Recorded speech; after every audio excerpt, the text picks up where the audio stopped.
How to see it? How to see it?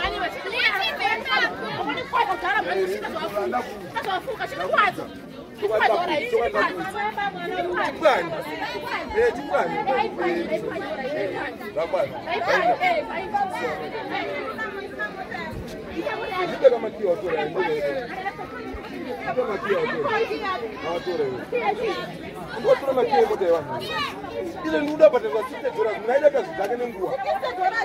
Hiyo ndio kwa $6 na sasa nuda pata kwa $6 waputa makira. Waputa makira wanako. Acho kapini ya kusaka mkani. Hiyo uzeta hizi. Ya dumesia. Waona tuna makira waniri. Yana ndifondi bunzo ni makira nyaru nani. Andu watu na makira waniri. Hauna kuta makira waniri kisha na maisha nakatoka. Hauna ile kusita. Yangu nini nguvu? Bora hivi yangu ni yani mtango ana nyama zisasa.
Aku kuta makia wangu pakiti muda wakati ndakuta mujanya mbuya ndakenda nei ndodunga yangu ani munzuza ndinombishira kumjumla kweza uyakona kanisema ndikati kuti unanoka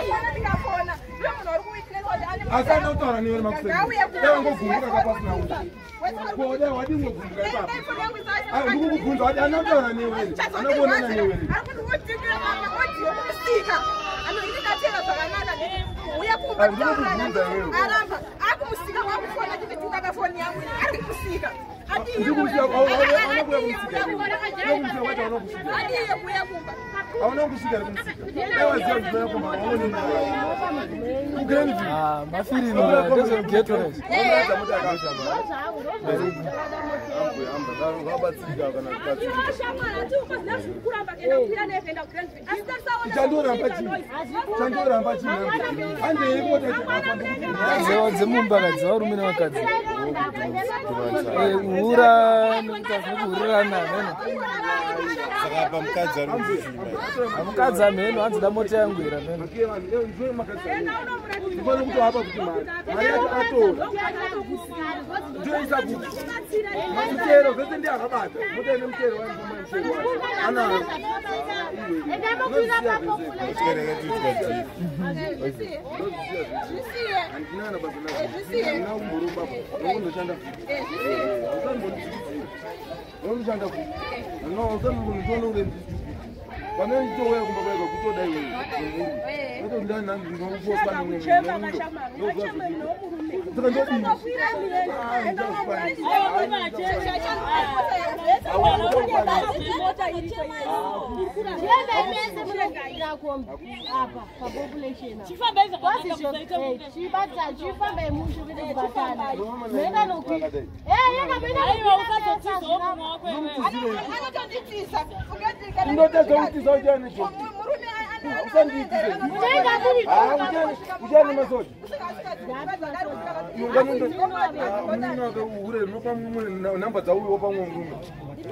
Anozondogara naye kuramba ndichitaura nemunhu akadaro kuramba nditaure inaye autofurira kuti aite zvakadaro iwo akapuza mena ako ina kundosiyana naye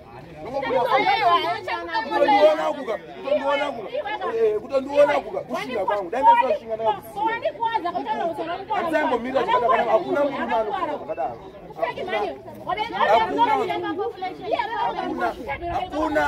hakuna hauna kuuya ndikakuchengeta kwere hauna kuuya ukakugara iwe nawe yakasimba nduku antorasa daiwaichengetwa anokuta mari atori naye baba anovakuisa tipikira umwe yake ene yangu kana mari yangu unasenza inosenza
Mama